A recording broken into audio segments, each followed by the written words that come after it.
Mari tolong lakukan sesuatu pagi hari ini. Amin, amin, amin, amin, amin, amin, amin, amin, amin. Yes. Sampai muncul the best version of us, the best version of me. Versi terbaik dari bangsa kami, dari Mahanai Batra. Di hadapan Tuhan, di muka Elohim kami datang. Amin, amin. Di muka Elohim kami datang. Dan di dalam nama Tuhan Yesus. Di dalam nama Tuhan Yesus. Tolong Tuhan, demi nama Yesus. Roh Kudus silakan. Amin. Tema hari ini, the best version of us, versi terbaik dari saudara dan saya. Saudara, seringkali beberapa hari ini kami Pemimpin Supra coba ngobrol di luar urusan rohani, di luar urusan roh, di luar urusan penglihatan. Kami ngobrolin cukup banyak hati kami pribadi dan tentang versi terbaik dari kita. Saya pengen selalu lihat sebuah video. Ini sebuah tindakan iman. Ini versi terbaik dari panggilan supranatural, tapi bukan cuma panggilan supranatural, tapi juga saudara dan saya. Oke, boleh silakan, men, Sal. Inilah masa penggenapan dari siap perjanjian dan gema dari siap nubuatan bergerak. Firman kuasa bergulung bagai ombak. Sampai berbahasa Allah sama-sama sampai saudara tangkap sama-sama. Soalnya ini menguasai bumi, menguasai semesta, menguasai dan bergerak menentukan nasib kota bangsa sampai batas. Dia papa takarata seket ekera papa takarata kadap. Dia papa la parata seket ekera papa takarata seket. Dia pasukor Bahwa doa dan mesbah saudara dan saya akan melewati batas, menembus kota bangsa, menentukan nasib dan arah seluruh dunia sesuai firman dan hati Tuhan. Bahwa doa dan penyembahan, iman dan pengharapan saudara dan saya lepaskan dia patah bersama dengan sangat nafas Allah dan firman itu akan menembus seluruh semesta. Dia pakar atas Jakarta kadamu, Jakarta kala para. Ini saudara dan saya. Masa pasukannya sangat banyak dan pelaksana firman-Nya kuat kepada setiap generasi. Menguasai waktu dan masa, menghentikan matahari dan bulan. Gerakan pasukan Dia takala para pasuk. habisi semua Goliat. Orakan amayate. Okere pakatakan abo. Ini waktunya ya Tuhan, kami menari di atas gelombang, menembus batas-batas kemanusiaan. Ini waktunya ya Tuhan. Haleluya Mahanaim.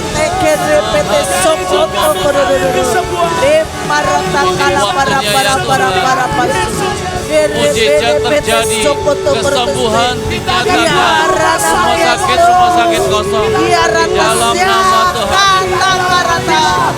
Masa anak-anak Tuhan mengadakan mujizat, sign and wonder setiap saat. Masa membelah sebuah kemustahilan. Masa mengendalikan segala sesuatu. Inilah masa kelimpahan. Kekayaan emas perak akan muncul ke permukaan bumi untuk dipakai membiayai lawatan open heaven secara besar-besaran. Perbendaharaan surga dilimpahkan atas seluruh manusia. Masa api Roh Kudus melanda semua manusia dan anggur manis dipersembahkan kepada Tuhan menguasai semesta dan dunia. Inilah masa terbaik, the best version of Mahanaim Indonesia. Masa menyatu bersatu dengan Yahweh Yeshua HaMashiach dan Ruach Elohim. Masa surga menyentuh bumi. Yes. Semua yang percaya sama-sama katakan amin. Coba lihat kiri kanannya, kasih tos, sepakat kamu dan saya kita akan jadi sangat ilahi dan supernatural. Bapak Ibu, to the point begini. Dari sekarang, amin. Dari kemarin saya gagal sebenarnya. Salah satunya, saya ini berpikir dan merenungkan sepanjang jalan. Jadi kemarin sore saya motoran berjam-jam demi merenungkan apa yang terjadi selama beberapa hari ini, selama sekian waktu ke belakang. Saya ini berpikir begini, saudara dan saya ini seringkali ada satu batas, ada satu border, ada satu pembatas yang membuat saudara dan saya ini nggak bisa naik. Seringkali versi terbaik yang Tuhan sudah sangat inginkan dan rindukan dari saudara dan saya itu nggak bisa ngalir keluar. Masalahnya banyak, entah itu jiwa, entah itu mental, entah semua yang memblokade, entah itu trauma dan yang lain-lain. Beberapa orang kan berkata, ya sudah berdoa, sudah lakukan ini itu juga tetap sama aja. Nggak bisa, saudara dan saya kita ditetapkan, ditakdirkan, saudara nasib kita akan jadi seperti yang tadi. Nasibnya sekeren itu. Nah, saya mungkin mau mencontohkan gini, saudara, udahlah ini catatan dalam nama Yesus. Saudara dan saya ini mengeluarkan bunyi sorgawi. Bunyi ini yang akan nyaut-nyaut, yang akan bersambutan, yang akan disambut sorga itu bunyi yang saudara dan saya keluarkan dari hati. Entah waktu saudara dan saya kena api, waktu saudara dan saya kena cambuk, atau waktu saudara dan saya harus gendong sesuatu atau berhadapan dengan sesuatu yang meremas daging, yang memeras, dan bahkan mengoyakkan sisi saudara dan saya secara daging dan manusia. Saudara dan saya tanpa sadar, saudara dan saya ini mengeluarkan bunyi sorgawi. Entah bentuknya ucapan syukur, entah bentuknya penyerahan, entah bentuknya kerelaan, entah bentuknya iman, saudara dan saya itu mengeluarkan bunyi. Sehingga waktu saudara nyanyi, begitu saudara bukan cuma tempat ini, khususnya di luar, di hati dan hidup saudara. Itu yang membuat tahu-tahu sorga gerak. Dan membuat sorga itu bisa melepaskan sesuatu apapun sehingga gini. Kira-kira gini, semua versi, semua yang roh Tuhan sudah tanam di saudara dan saya bisa ngalir keluar. Tapi keluarnya harus bunyi yang benar. Contoh, Tuhan itu menyadari begini. Buka ayat dulu dah saudara. Mari Kejadian 32 ayat 24. Ini ayat yang kisah yang sudah sangat terkenal. Kejadian 32 ayat 24 sampai 28, 30, 31. Kejadian 32, 24, 28. Lalu tinggallah Yakub seorang diri. Oke, saudara, kata Yakub seorang diri itu sudah sering muncul di Alkitab. Dia ada kejadian apapun. Anaknya meniduri gundiknya, meniduri istrinya, lalu Yakub diam dan menyendiri. Kehilangan Rahel, dia menyendiri. Ngalamin apapun dia berkali-kali, dia akan menarik diri dan berdiam. Dan itu terjadi berkali-kali. Yang terjadi dia narik dirinya sangat jauh.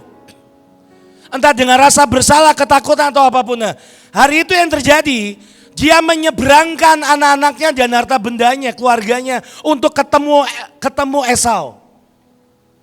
Di sungai Yabok sekali lagi dia menyendiri, narik diri seperti kebanyakan dari saudara, khususnya yang lagi ngomong ini. Narik diri, gak mau ketemu orang, gak mau ketemu siapapun. Dan itu terjadi berkali-kali dan sampai yang terjadi begini. Dan seorang laki-laki bergulat dengan dia sampai fajar menyingsing. Yang terjadi, saudara tahu lah kisahnya ini, saya gak usah baca lanjutin.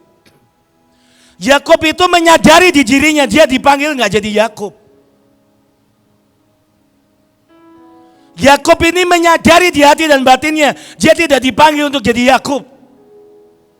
Hari itu dia memutuskan seperti ini. Dia berjumpa dengan Tuhan dan dia memutuskan untuk bergumul, berkelahi, bergulat. Sampai satu titik ini dua kuas sorga dengan satu orang yang sudah mentok. Seperti kebanyakan dari saudara dan saya yang sudah mentok. Dan kerennya Yakub ada setiap berdiam diri, dia muncul dan dia bergumul dengan Allah. Dan hari itu pergumulan ini sebuah nyanyian yang dia keluar di hatinya. Ada gelombang keluar dari hidupnya, tubuhnya yang berkata, kali ini aku tidak akan lepaskan engkau Tuhan. Berkali-kali kejadian apa aku diam, aku mundur. Berkali-kali terjadi sesuatu aku diam, aku mundur. Dan tanpa sadar itu mengecilkan semua yang ilahi di dalam hidup saudara dan saya. Yang di dalam best versinya nggak keluar, kenapa? Semua jadi manusia-manusia kerdil. Mental kita, karakter kita semua mengecil semua. Sisi Tuhannya mengecil. Dan hari itu Yakub berkata seperti ini. Tuhan berkata seperti ini, biarkan aku pergi. Karena fajar telah menyingsing. Sahut Yakub, aku tidak akan membiarkan kau pergi. Saudara, di terjemahan aslinya keren saudara. Jika engkau tidak memberkati aku, kalimatnya nggak sesederhana itu. Hari itu Yakub berkata seperti ini, aku tidak akan membiarkan kau pergi sebelum engkau declare. Sebelum engkau mendeklarasikan sebuah, di bahasa Ibraninya, di bahasa Aramnya bilang berakah. Mirip-mirip berkah, berakah. Tapi kata berakah itu artinya spiritual power. Sebuah kuasa yang spiritual, yang supernatural. Anehnya Yakub mintanya, jangan, tolong berkati aku. Enggak sesimpel, enggak sereceh itu. Yang dia minta tolong deklarasikan di depan semesta. Berikan padaku, deklarasikan sebuah spiritual power untuk nembus. Aku yang jadi Yakub ini. Yakub yang mana? Yakub yang hari itu ditanya oleh Tuhan, siapa namamu? Di terjemahan aslinya tidak sesederhana ditanya namamu siapa, Leo, David atau siapa, enggak. Yang ditanya siapa dirimu yang sesungguhnya. Hari itu yang dilakukan, ini yang dilakukan Yakub. Dia buka dirinya selebar mungkin. Kenapa? Ini udah mentok, lari sana lari sini, nipu ditipu, bunuh dibunuh. Dan hari itu dia buka dirinya sambil berkata, aku ini, dia buka dirinya sambil berkata, aku ini penipu, aku ini tukang manipulasi. Makanya dari tadi waktu penyembahan saya ajak Tuhan taruh di hati saya untuk ajak saudara gini, ayo buka wadah hati. Supaya yang paling real di dalam, yang dari Tuhan dengan diri saudara dan saya yang paling ketutupan bertahun-tahun, itu boleh ketemu dan selesai. Dan detik itu yang diminta Yakub itu adalah tolong deklarasikan sebuah spiritual power untuk turun di hidupku. Kenapa? Kenapa aku butuh engkau mendeklarasikan itu? Karena aku ini penipu. Aku capek lari. Aku capek jadi biasa. Iya, hari itu Yakub sudah diberkati. Seringkali itu yang membuat banyak orang berhenti. Saya berangkat ke kota ini. Ikut Tuhan, ikut Ibu. Saya berangkat naik kereta ekonomi, harganya 35.000. Saya masih ingat kereta api Matarmaja ekonomi dari Malang ke sini. Bawa tas jinjing, tas coklat yang biasa dibawa bapak-bapak Batak. Tahu tas coklat yang kayak travel bag yang kayak bahan kulit. Di mana-mana kalau naik travel yang arah Sumatera, pasti tasnya semuanya mirip. Pergi dengan rambut gondrong, tidur nggak sewa tidur. Saya nggak bisa tidur naik kereta ekonomi yang duduknya lurus tegak gitu. Mungkin Tuhan berkata dari awal kamu harus berangkat dengan tegak. Saya nggak bisa tidur. Saya tidur di kolong dekat kamar mandi, bau pesing, bodoh amat. Hari itu kereta dari Malang ke sini 23 jam. Saya berangkat dengan travel bag itu. Itu kenang-kenangan dari papa saya atau opung saya nggak tahu. Mana lebih tua saya atau tas itu saya juga nggak tahu. Tapi saya berangkat dan hari itu sampai hari ini. Dengan semua yang Tuhan sudah beri. Tapi saya menyadari satu hal. Saya ini masih Yakub. Yakub hari itu setelah merenung dan dia tahu di dalamnya ada yang salah. Ada yang belum nyampe dari pihak Tuhan, Tuhan pengen dia jadi Israel. Dan begitu Tuhan berkata di hadapan semesta, minta aku deklarasi, aku declare hari ini, kamu bukan lagi Yakub, kamu bukan lagi penipu, kamu jadi pangeran Allah, Prince of El, Israel. Dan itu spiritual power tembus. Makanya sampai hari ini, saudara percayalah, dengan blessing yang Abraham punya, Ishak punya, Seringkali dengan covenant yang kita sering teriak tentang perjanjian. Dari hamba-hamba Tuhan di atas ibu dan turun ke saya. Saya tahu ada satu posisi di mana saya nggak mungkin dengan yang Abraham dan Ishak punya. Yakub nggak akan jadi Israel kalau dia tidak memutuskan untuk berhadapan muka dengan Allah. Itu blessing dan kuasa sebesar itu nggak akan jadi apapun sebelum saudara dan saya memutuskan buka diri dikoyak sendiri. Masuklah Tuhan. Saya sudah engap jadi pengecut, saya sudah engap jadi orang yang apa-apa diem, apa-apa bundur, menghukum diri seperti sebagian dari saudara. Menyalahkan orang lain, ngomongin ini, ngomongin itu. Bilang aja kau sudah jadi Yakub terlalu lama, bahkan sebagian besar dari saudara jadi Yakub aja belum. Kau masih dengan blessing keliling sana sini, ketemu Betel, ketemu Bantul, ketemu Jogja, ketemu Surabaya, nggak kelar-kelar. Dari kemarin perenungan kami gini, gimana caranya kita semua bawa pasukan jemaat ini bisa best version, jadi best versinya. Tapi di hati saya, para pemimpin Supra, yang perlu ketemu Tuhan itu kita. Kita lebih dulu kalau kita nggak jujur dengan Tuhan, jemaat nggak ngalamin apapun. Blessing sebesar Abraham dan Ishak. Sebelum itu bisa ngalir turun dan dampaknya sampai hari ini dibutuhkan seseorang yang hari itu harus face to face dengan Tuhan. Dan ini yang ajaib saudara. Saudara tahu dampak dari blessing dua orang itu turun ke Yakub. Dua orang di atasnya, papa dan kakeknya mengeluarkan sound yang sama. Waktu Tuhan menyadari orang ini, aku harus bawa keluar. Tapi orang ini gak akan bisa selesai kalau aku gak taruh nafasku. Kenapa sih saudara harus diajak penyembahan berjam-jam? Supaya saudara dan nafas Tuhan masuk di kita. Supaya kita ini berhenti jadi Abraham. Kita gak akan nyampe kalau gak jadi Abraham. Ada huruf He dimasukkan di nama Abraham jadi Abraham. He itu artinya nafas Tuhan.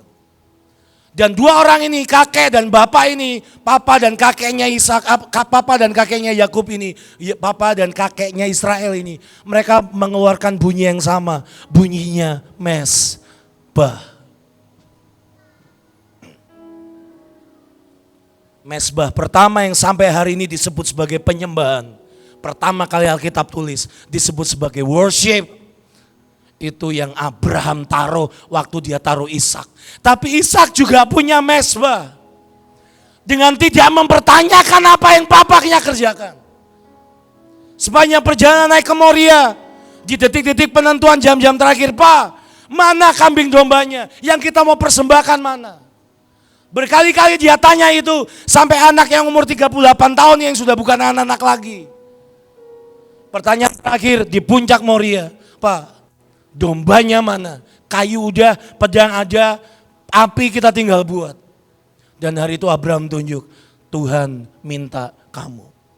Dan buat saya sangat percaya ini yang Ishak kerjakan. Pa, I trust you. Just do it. Itu logonya Cinike.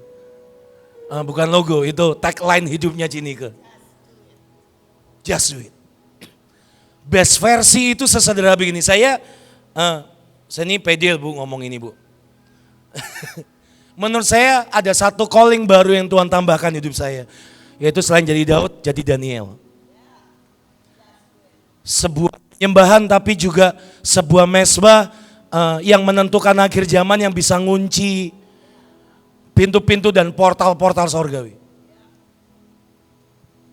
Dan percayalah, ada orang yang namanya Daniel 21 hari nunggu di pinggir sungai. Doa jerit-jerit 21 hari. Saya dapat jatah 1 jam hari ini. Belum 21 hari. Mungkin kalau di total dari awal di mana mungkin masuk.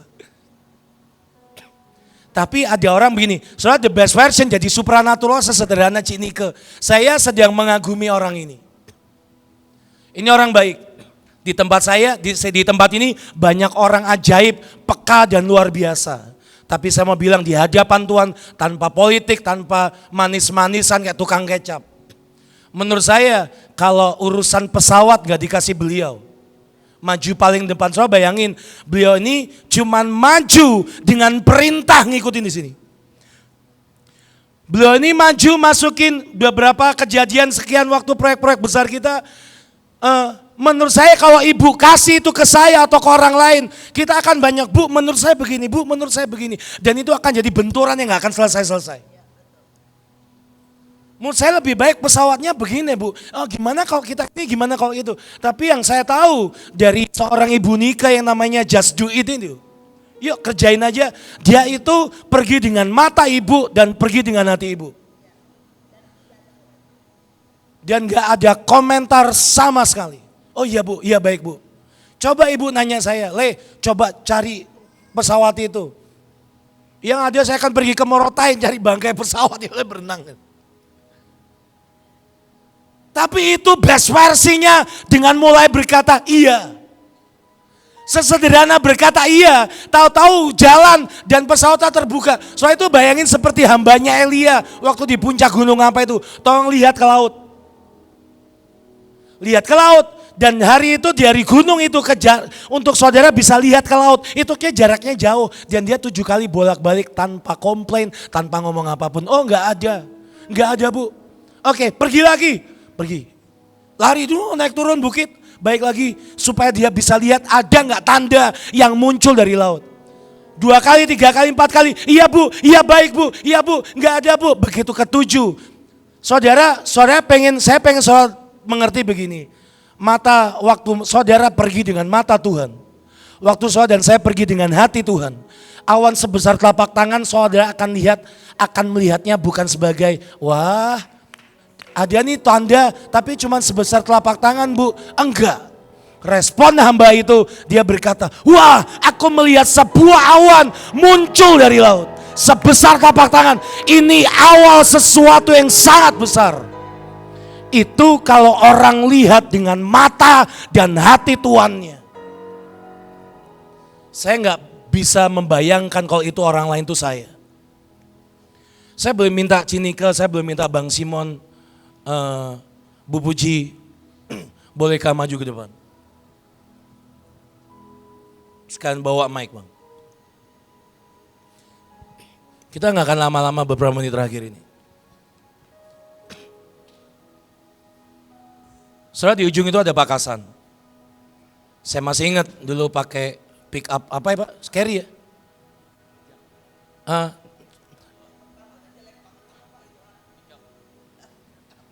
Mobil pick up. Dan hari itu ada mobil apa lagi. Dan hari itu beliau menurut saya biasa aja. Saya pengen cerita sih, ada Pak Kabuji maaf Pak. Kita wawancara bapak satu ini. Pak sekarang ada punya berapa ruko Pak? 3. Nah kan bingung. Kira-kira properti ada sekitar 20 lebih lah. Kira-kira 10 lebih. Dari orang yang datang pulang pergi sampai pergi-pergi ke Semarang dan lain-lain. Dan hari itu saya ingat cerita beliau waktu dia taruh mobilnya dia kasih. Saudara, tanpa biar ini kemudian bagi nama Tuhan, dan biar nggak dibagi 2, dibagi 3 atau siapapun. Saudara, semua keramik di lantai, betul di gedung ini. Gedung ini dari itu persembahan dan mesbahnya beliau. Maaf Pak, kalau saya harusnya Bu. Dan itu dimulai mesbah. Beliau ini saya masih ingat setiap kali dia cerita sesuatu. Dia tuh cuma ngomong gini, saya ngikut aja Tuhan itu ya saya ngikut, kadang saya gak ngerti. Kanika tuh bilang saya tuh gak ngerti urusan surat menyurat, urusan tanah, ditipu orang juga iya. Tapi saya cuma mau berkata just do it, maju. Sementara saya gak kebayang kalau ibu nyuruh saya. Orang kedua Ibu Puji. Semua tahu singgasananya dulu di mobil pickup, di bawahnya di bawah dia menduduki sebuah singgasana yang terbuat dari rambutan. Bukan pickup, beca. Oh iya beca, bukan pickup, sorry beca. Beca. Lo tahu kalau beliau sudah bahasa roh. Saudara tahu bagaimana beliau kalau sudah berdoa untuk atmosfer, untuk sesuatu, untuk pelepasan. Itu dibangun dari orang yang saudara akan melihat, percaya lihat Kak Puji pasti senyum-senyum aja. Saudara nggak pernah tahu beliau sedih lagi ada beban. Anak-anak STT lagi buat masalah atau anak menara buat masalah, pasti senyum. Iya, senyum. Beliau ada orang yang dengan ibu akan berkata, iya bu, maju aja. Saya nggak kebayang kalau itu saya. Ini ya elah. Menurut saya yang ada di grup pemimpin maha, saudara tahu satu-satunya orang yang sangat percaya diri taruh foto mukanya dengan seluruh semesta. Beberapa anak kecil akan berkata, "Wuh, kok dilihat-lihat kayak di Teletubbies, saudara." Mataharinya itu mukanya Bang Simon. Satu-satunya orang yang taruh mukanya di jajaran semesta, ada foto semesta itu mukanya beliau di situ. Saya akan jadi kerupnya Tuhan, jadi kendaraannya Tuhan untuk mengatur semesta. Ini beliau. Rumahnya segede gedung Kecapi. 6.000 meter ya tanahnya. 6.000 meter. Yang rumah yang 2.400 tuh gede banget saudara. Rumahnya gede loh. Dari orang yang seakan berkata, aku akan jadi seperti ini, aku akan jadi seperti ini, aku akan jadi seperti ini. Sebelum saya mulai kita akan sembah Tuhan. Izinkan saya cerita ini ibu. Beberapa hari yang lalu, hari Jumat kalau nggak salah, waktu saya kasih bunga ke ibu. Tahu-tahu ibu itu bicara, ibu cerita apa yang di hatinya.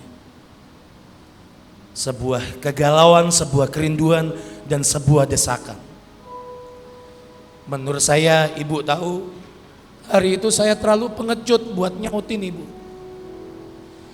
Ibu cerita hatinya seperti ini, saya jawab dengan begini, Bu, saya dapatnya tentang zaitun gini. Saya nggak berani datang beliau dan sambut hatinya waktu beliau coba ngomong sesuatu. Saya nyesel sampai hari ini sejujurnya. Kenapa kemarin motoran berjam-jam salah satunya itu. Kenapa saya pengecut bang? Saya merasa seperti Yakub yang nggak berani face to face. Dan waktu ibu cerita hatinya, saya sadar ada sesuatu yang saya hindari. Kekanak-kanakan ini berkata, aduh, saya nggak berani mencintai sebesar itu. Saya nggak berani beriman sebesar itu. Saya nggak berani merendah sejauh itu, saya nggak berani nabur sebesar itu, saya nggak berani. Sebentar kita akan sembah Tuhan. Tapi ini akan kita kerjakan. Saudara, Yakub itu lakukan dua hal. Dia berhadapan muka dengan Tuhan. Dan yang kedua, dia harus berhadapan muka dengan Esau. Sesuatu yang paling ganggu hati saudara dan saya, sesuatu yang paling saudara dan saya hindari. Saya mau ajak saudara keluarkan bunyi itu. Kalau merendah itu sudah sangat susah, mari merendahlah. Hai para nabi yang sudah menua. Kalau urat ototmu sudah seperti kayu-kayu kering, mari merendahlah, mari menghadap Tuhan. Kalau ada orang-orang tertentu atau kejadian-kejadian tertentu yang seperti Esau di hidup saudara dan saya, mari hadapi. Karena menghadap wajah Allah kadangkala sering membuat saudara dan saya berhadapan juga dengan wajah Esau. Dan itu yang membuat Yakub jadi Israel. Saya undang saudara, terserah saudara mau berlutut silakan berlutut, waktu saya nggak banyak, waktu kita nggak banyak. Yang mau berdiri, berdirilah. Kalau saudara orang yang sangat minder ya saudara, berdirilah. Saya tantang saudara, berdirilah. Kalau saudara engkau tahu orang yang sangat arogan, engkau orang yang selalu ngerasa baik-baik aja, tersungkurlah. Kalau perlu saudara larilah ke sana, ke tabut atau kamu ke belakang, di belakang para pemimpin ini, lakukanlah musik terus. Ini akan kita lakukan. Kalau saudara Abram dibawa keluar dari tempatmu dan saudara keberatan, saudara mungkin sudah jadi Lot, engkau sudah salah pilih jalan hari ini. Engkau memilih masa depan yang ujungnya Sodom dan Gomora. Saya mau ajak saudara, mari hadapi Esaumu. Mari ketemu Tuhan. Mari minta nafas Elohim itu ngalir di saudara dan saya. Mari buka batin saudara dan saya. Mari jadi jujur di hadapan Tuhan. Kiara lapak, akayara lapak,